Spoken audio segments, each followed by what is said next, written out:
vida de Frances Jane Austen foi uma sucessão de milagres. Ela nasce em março de 1820, na cidade de Brewster, no estado de Nova York. Com 2 meses de idade, ela teve uma infecção nos 2 olhos. Alguém sugeriu como tratamento um emplasto de mostarda. O tratamento deixou a menina cega. Com 8 meses, o pai de Frances faleceu. Frances tinha tudo para ser uma pessoa amarga e triste. O que teria sido da sua vida se aos 8 meses você fosse cego e órfão? Enquanto você pensa na resposta, abra a Bíblia no livro de Números. É o 4º livro da Bíblia: Gênesis, Êxodo, Levítico, Números. Números capítulo 11. Eu começo lendo a partir do verso 4.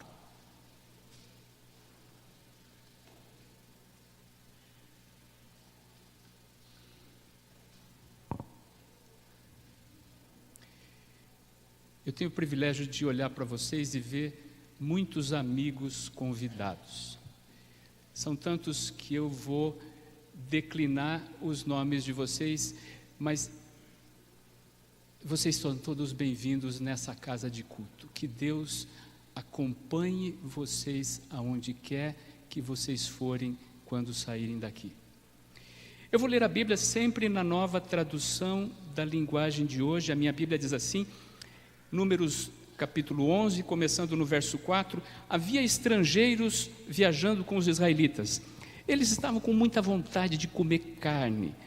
E até mesmo os israelitas começaram a reclamar, dizendo: se tivéssemos um pouco de carne para comer. No Egito nós comíamos quanto peixe queríamos, era tudo de graça. E que saudade dos pepinos, dos melões, das verduras, das cebolas e dos alhos. Mas agora acabaram-se as nossas forças, não há mais nada para comer. A única coisa que vemos é este maná. O que é que você acha que faz uma cozinheira quando ela prepara o melhor alimento que existe?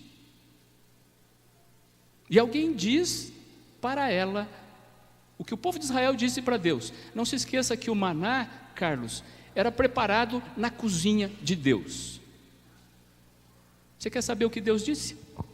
Continua lendo comigo no verso 18. Números capítulo 11, verso 18.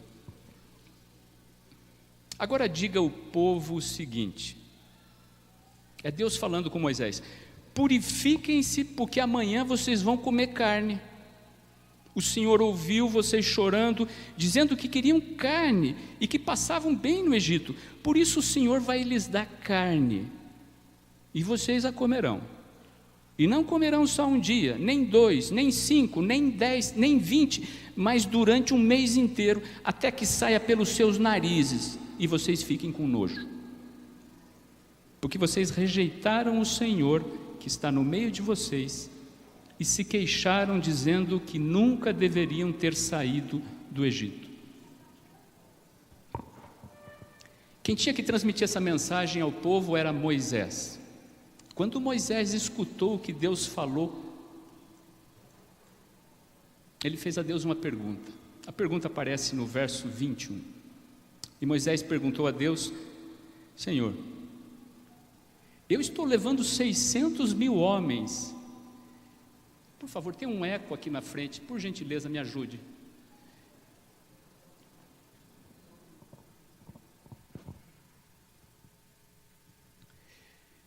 Moisés pergunta ao Senhor: eu estou levando 600 mil homens, e o Senhor me diz que vai dar para essa gente toda carne de comer um mês inteiro. Onde haveria tantas ovelhas e vacas para matar, a fim de que todos ficassem satisfeitos? Será que os peixes de todos os oceanos juntos poderiam alimentar toda essa gente? você entender o que vai acontecer na sequência, é preciso que você saiba o que é que Moisés quis dizer com 600 mil homens. Homem, na definição de Moisés, era qualquer pessoa acima dos 20 anos em condição de prestar serviço militar. Todos eles eram casados, todos eles tinham uma esposa, e a maioria deles tinha uma porção de filhos. Esse número, 600 mil, não contava as mulheres, não contavam as crianças, não contavam os idosos e não contava uma das 12 tribos, a tribo de Levi. Os levitas nunca fizeram parte do censo em Israel.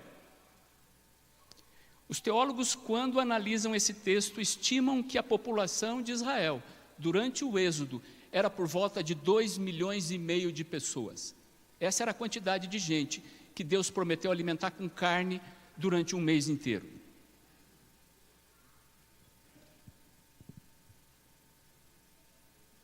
Será que você, como Moisés, também tem dúvidas quanto à capacidade de Deus em resolver problemas? O verso 23 fala um bocado a respeito do caráter do Deus que nós adoramos. Olha o que Deus diz a Moisés. O curioso é que Deus responde a Moisés também fazendo uma pergunta. Olha a pergunta de Deus para Moisés. Moisés, verso 23. Será que eu tenho tão pouco poder? Você está sentindo aqui um pouquinho de ironia na voz de Deus? Será que eu tenho tão pouco poder? Agora mesmo você verá se o que eu disse vai ou não acontecer. E agora se prepare porque o chão vai tremer. Verso 31.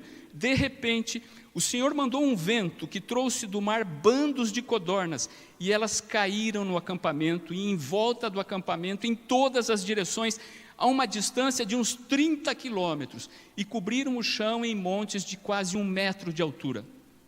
Assim, todo aquele dia, toda aquela noite, todo o dia seguinte, o povo trabalhou catando codornas, e ninguém ajuntou menos de 1.000 quilos.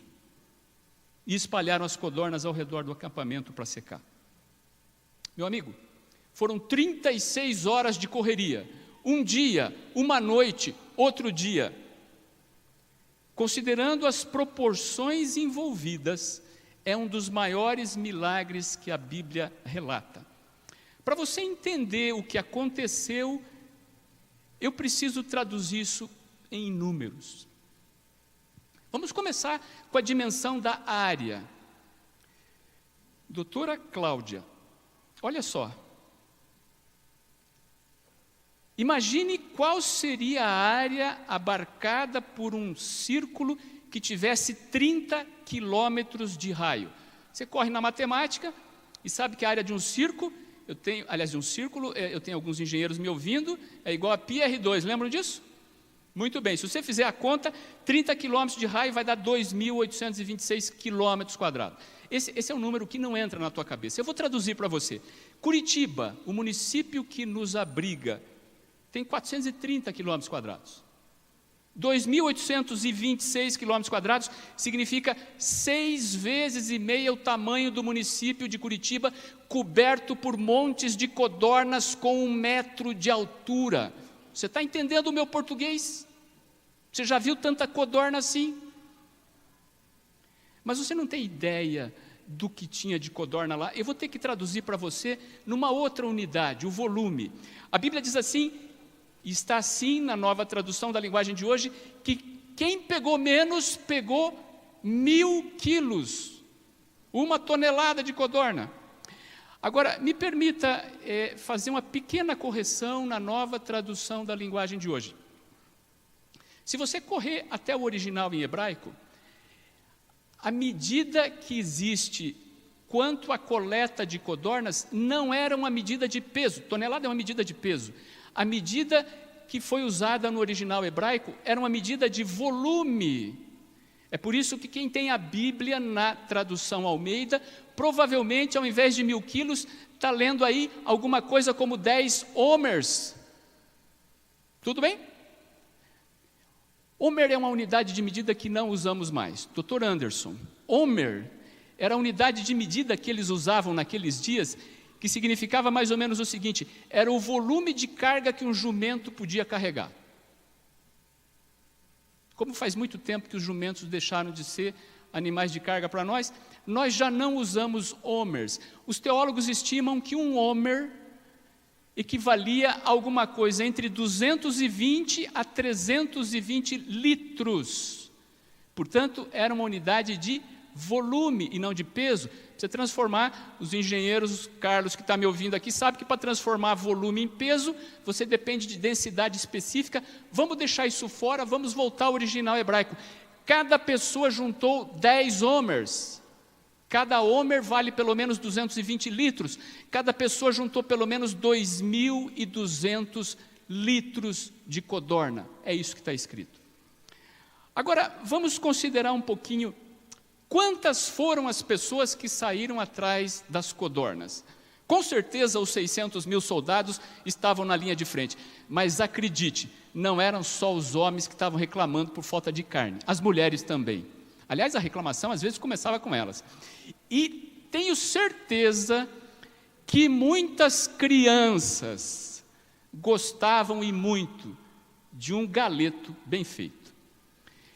A minha estimativa aqui é a seguinte: cada um desses homens tinha uma mulher. Eu vou considerar que cada um deles tinha pelo menos um filho em condições de sair catando codorna. Nós estamos falando de 1.800.000, 3 vezes 600 mil, 1.800.000 pessoas, cada uma delas correndo atrás de 2.200 litros de codorna. Você não tem ideia da quantidade de codornas. Eu vou traduzir em números.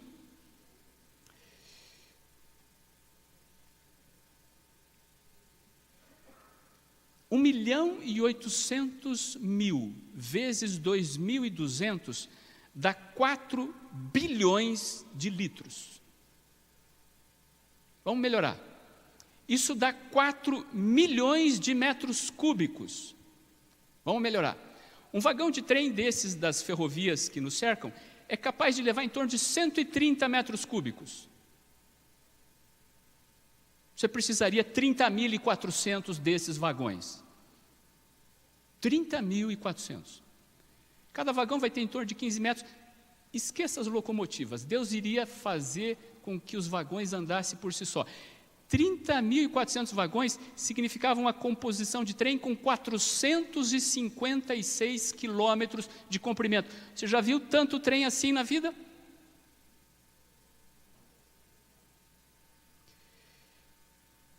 O pior é que se você saísse segunda-feira tentando contratar frete na praça para levar todas as codornas que eles precisaram juntar, você não ia conseguir. Você sabe por quê? A maior empresa de transporte ferroviário do Brasil, eu estou falando a maior, sabe quantos vagões ela tem? 27 mil. Você precisaria 30.400. E garanto para você que muitos dos vagões não são próprios para transportar codornas. Não haveria vagões de trem no Brasil, segunda-feira, em condições de transportar todas essas codornas. Você quer um outro exemplo? O maior navio que a humanidade já construiu, que já singrou os mares desse planeta, chamava-se Seawise Giant. Se você tomar como medida de tamanho o comprimento do navio, nunca se fez algo tão monstruoso. O Seawise Giant tinha 458 metros de comprimento, 458 metros de comprimento, 4 quarteirões e meio. Mais do que isso, ele tinha 68 metros de largura, ele tinha um calado de 20... O calado é aquela parte que fica embaixo d'água do navio, 24 metros embaixo d'água. Nós não temos nenhum porto no Brasil onde um navio com esse calado pudesse atracar. O motor dele, não leve a mal o carro que te leva e traz, não leve a mal com o número que eu vou dizer, mas qualquer que seja o seu carro, mesmo que ele tenha vindo da Itália, seja todo em vermelho e seja o último modelo, você vai ficar com vergonha. O motor do Seawise Giant tinha 50.000 HPs. Ele era movido por uma hélice com 9 metros de diâmetro. Essa hélice pesava 50 toneladas. O Seawise era capaz de levar 674 mil litros ou metros cúbicos, aliás, 674 mil metros cúbicos, 674 milhões de litros. A capacidade de um superpetroleiro como o Seawise Giant era tamanha que, se você trouxesse ele para o Brasil todo abastecido com gasolina, você teria gasolina suficiente dentro de um único navio, numa única viagem, para colocar 13 litros de combustível em cada um dos 51 milhões de veículos que congestionam as ruas desse país. Você está entendendo o que é um Seawise Giant? 51 milhões de automóveis do Brasil, cada um recebendo 13 litros com uma única carga do Seawise. Muito bem. Esse navio não seria suficiente para levar as codornas. Sabe por quê? Ele precisaria fazer 4 viagens para trazer todas elas.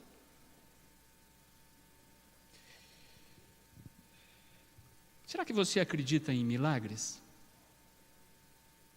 Algumas pessoas dizem que eles não existem. Permita que eu discorde. Quer um exemplo? Pastor Walter, a física diz que os besouros não podem voar. Os besouros são muito pesados. Eles são muito pouco aerodinâmicos. Mas acredite, os besouros ignoram a física e eles continuam voando. Quer um outro exemplo? Você é um milagre.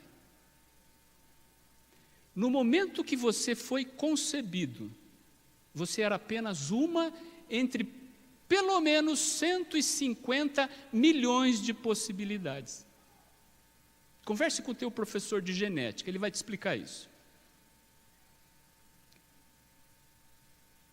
Essa possibilidade ínfima de alguém ser concebido vale não só para você, vale para os teus pais também. Lembre-se que se os teus pais não tivessem sido concebidos, ou se os teus avós, ou se os teus bisavós, se qualquer pessoa da tua árvore genealógica tivesse deixado de existir, você não estaria aqui me ouvindo. Se você usar a estatística, apenas considerando a probabilidade combinada do seu pai, da sua mãe e de você existirem, lembre-se que você depende de ambos. A probabilidade combinada de vocês 3 existirem ao mesmo tempo, na estatística, é próxima de 0. Isso quer dizer que, para a estatística, você não deveria existir. Mas você não só existe, como está aqui e está me ouvindo. Você é um milagre.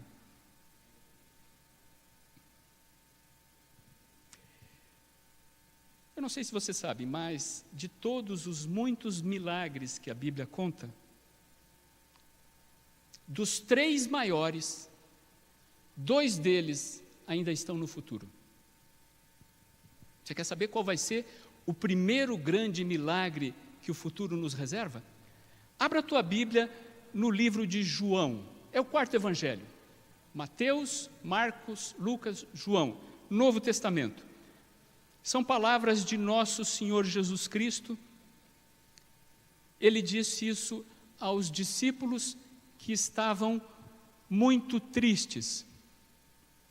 O que você vai ler agora foi dito por Jesus, provavelmente na madrugada da quinta-feira que antecedeu o dia no qual ele morreu para te salvar. Jesus estava a menos de 24 horas da cruz quando falou o que está escrito aqui. Os discípulos sentiam que o clima não estava tão alegre como o fora em outras ocasiões. João 14, 1-3, Jesus dizendo aos discípulos: não fiquem aflitos, creiam em Deus e creiam também em mim. Na casa do meu Pai há muitos quartos, e eu vou preparar um lugar para vocês. Se não for assim, eu já teria dito a vocês, pois quando eu for e vos preparar lugar, eu voltarei e os levarei comigo, para que onde eu estiver, vocês estejam também. Quando você lê a história da Bíblia, especialmente as profecias que falam sobre a segunda volta de Jesus, você nota que esse vai ser um milagre de proporções inacreditáveis. A terra vai chacoalhar, os elementos vão se desfazer, pessoas estarão ressuscitando em vários pontos da terra, algumas estarão de braços abertos, esperando para se encontrar com o seu Salvador, outras vão estar buscando um lugar para se esconder. O mundo como você conhece deixa de existir no dia que Jesus voltar. Com a morte do pai, a mãe de Francis precisou trabalhar para pagar as contas de casa, e Francis, aos 8 meses de vida, é deixada aos cuidados da vovó Eunice. Com a vovó Eunice, Francis aprendeu, primeiro, a amar Jesus. Segundo, ela aprendeu a apreciar as histórias da Bíblia. E, em terceiro lugar, ela aprendeu a gostar de poesia e de música. Com 8 anos de idade, Frances Jane Austen escreveu o seu primeiro poema. Olha só, 2 frases, 8 anos de idade. Lembre-se que a menina era cega e órfã. Ó, quão feliz eu sou, embora não possa ver. Decidida estou, que alegre sempre hei de ser. Frances Jane amava Jesus e tinha uma memória prodigiosa. Ela era capaz de decorar 5 capítulos inteiros da Bíblia cada semana. Isso quer dizer o seguinte: aos 15 anos de idade, Frances Jane Austen sabia de cor o Pentateuco, os primeiros 5 livros da Bíblia, Gênesis, Êxodo, Levítico, Número, Deuteronômio. Ela sabia de cor verso por verso. Aos 15 anos, Frances Jane sabia de cor os 4 evangelhos, Mateus, Marcos, Lucas, João. Ela sabia de cor os escritos de Salomão, Cantares e Provérbios, e ela sabia de cor a maioria dos salmos, com 15 anos. João 14, 1 a 3, a promessa de Jesus de que um dia voltaria para nos buscar, era um dos versos favoritos de Frances Jane. Ela deleitava assim em lembrar da volta de Jesus, em pensar na maravilha que iria acontecer. Frances Jane Austen era uma adventista. Mas não me entenda mal. Eu não estou dizendo que ela era uma adventista do 7º dia. Frances Jane Austen, de fato, nunca foi membro da igreja adventista. Ela era presbiteriana. Mas ela esperava atenciosamente pelo dia que ela iria se encontrar com o seu Salvador. E isso fazia de Frances Jane uma adventista. Meu amigo, me permita simplificar. Se você é cristão, você é adventista. É impossível ser católico sem ser adventista. Sabe por quê? É que os católicos creem assim, e aqueles católicos que me ouvem, me corrijam se eu estiver errado, creio em Deus Pai, me ajuda, Marcos, poderoso, Criador do céu e da terra, e em Jesus Cristo, seu único Filho, nosso Senhor, concebido pelo Espírito Santo, nasceu da Virgem Maria, viveu entre nós, padeceu sobre Pôncio Pilatos, foi crucificado, morto, sepultado, desceu à mansão dos mortos, ressuscitou ao 3º dia, subiu ao céu, está sentado à direita de Deus Pai Todo-Poderoso, de onde há de vir. Meu amigo, aquele que acredita que Jesus há de vir é adventista, ponto. Frances Jane também gostava de música. Ela era capaz de tocar piano, harpa e violão. Com 23 anos ela concluiu a sua educação formal, e agora então ela era uma poetisa conhecida, ela era formadora de opinião, defendia os direitos das minorias, foi a primeira mulher convidada a fazer um discurso no Senado dos Estados Unidos da América. Frances Jane Austen foi conhecida, em alguns casos amiga pessoal de todos os presidentes dos Estados Unidos durante os seus dias. Mas sabe qual era a grande alegria de Frances Jane? Ela gostava mesmo de escrever a letra de hinos sacros.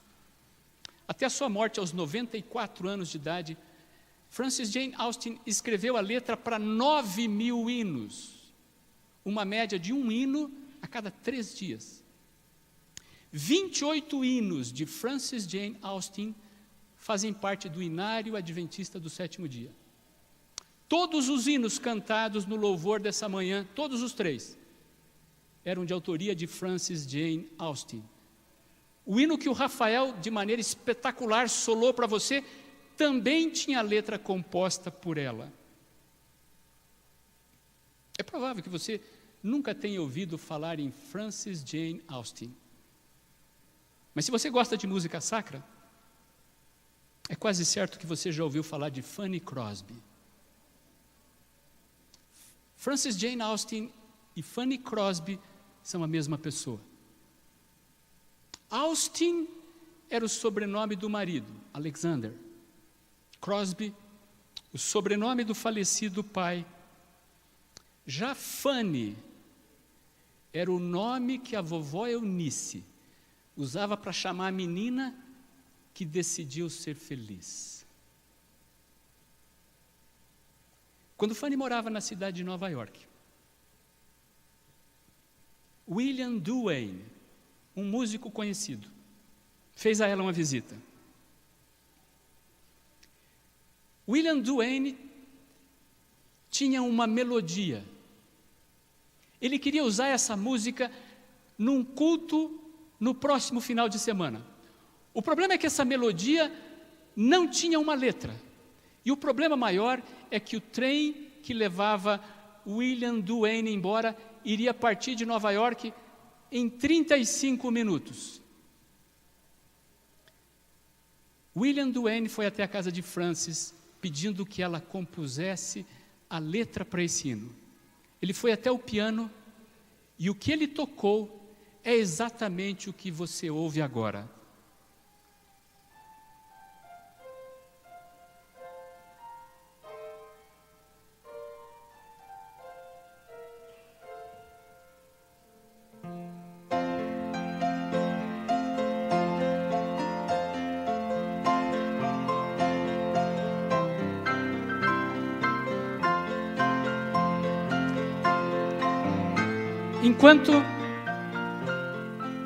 Enquanto William tocava, Frances Jane abre um sorriso largo e diz: William, essa melodia me diz que eu estou salva em Jesus. Depois ela pegou um pedaço de papel, uma caneta e começou a escrever, e ela escreveu 3 estrofes sem parar. Ela entregou o papel a William Duane e disse: apresse-se, o teu trem está partindo. Leia a música, leia a letra dentro do trem. Se você gostar, pode usar à vontade. Quando William Duane se acomodou no trem, ele abriu o papel e começou a ler o seguinte: salvo em Jesus, meu mestre, tenho perfeita paz, tal comunhão com Ele, toda aflição desfaz. Ele me deu certeza da minha salvação, ó que prazer, ó que alegria enche meu coração. Cristo é minha vida, essa era a segunda estrofe, fonte Ele é de amor, tira de mim as mágoas, todo o pesar e a dor. E se eu sofrer a prova, muito fácil me será, e se eu verter o pranto, logo Ele enxugará. A terceira estrofe é a minha favorita, hei de passar a noite, e essa é para a senhora, dona Nair, hei de passar a noite sem mais sentir temor. Breve, dona Nair, virá o dia de perenal fulgor. Ó que prazer supremo, ver meu Jesus voltar, e na mansão de glória, com Ele então reinar. Tudo isso em menos de 35 minutos.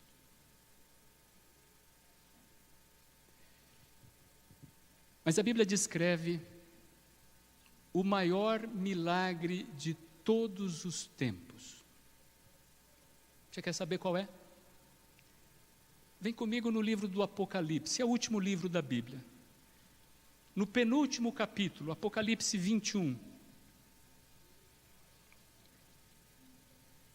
Eu vou começar lendo a partir do verso 1 e vou até o verso 5. Este era outro texto predileto de Fanny Crosby. Aqui é João, o autor do livro de Apocalipse, escrevendo, e ele diz assim: então vi um novo céu e uma nova terra. O primeiro céu e a primeira terra desapareceram, o mar sumiu, e eu vi a cidade santa, a nova Jerusalém que descia do céu. Ela vinha de Deus, estava enfeitada, preparada, vestida como noiva que vai encontrar o seu noivo.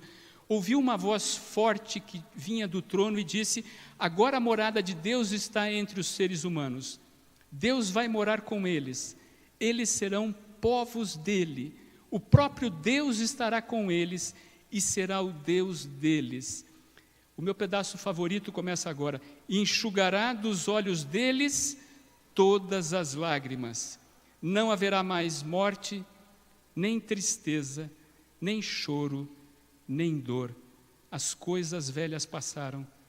E aquele que estava sentado no trono disse: agora faço novas todas as coisas. E também me disse: escreva isso, pois essas coisas são verdadeiras e merecem confiança. Amigo, esse é o maior milagre de toda a Bíblia. Sabe por quê? Quando isso acontecer, nós teremos de volta o retorno da perfeição. Você já imaginou o que é viver num mundo onde não há morte, não há sofrimento, não há dor, não há assaltos, não há inflação, não há desemprego, não há tristeza, não existe indicadores de colesterol, de triglicídios, de glicemia, não existe aqueles exames. Você sabe do que eu estou falando? É esse o mundo que Deus prometeu. Fanny Crosby permaneceu cega o restante da sua vida. Um dia um pastor, visitando a igreja que ela frequentava, foi apresentado à famosa poetisa.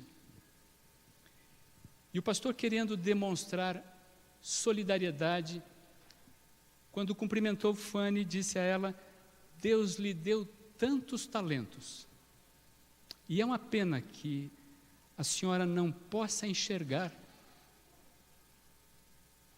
o rosto das pessoas que cantam os seus hinos.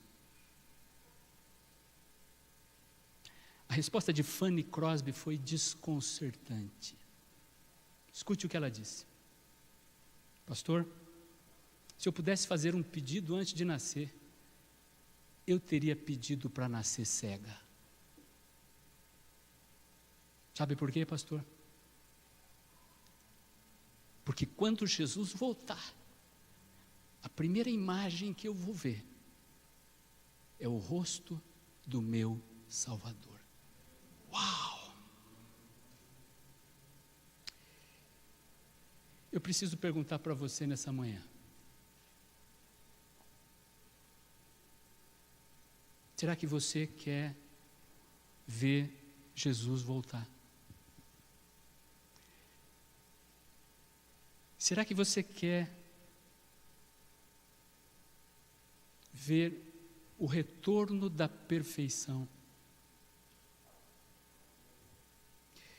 Será que você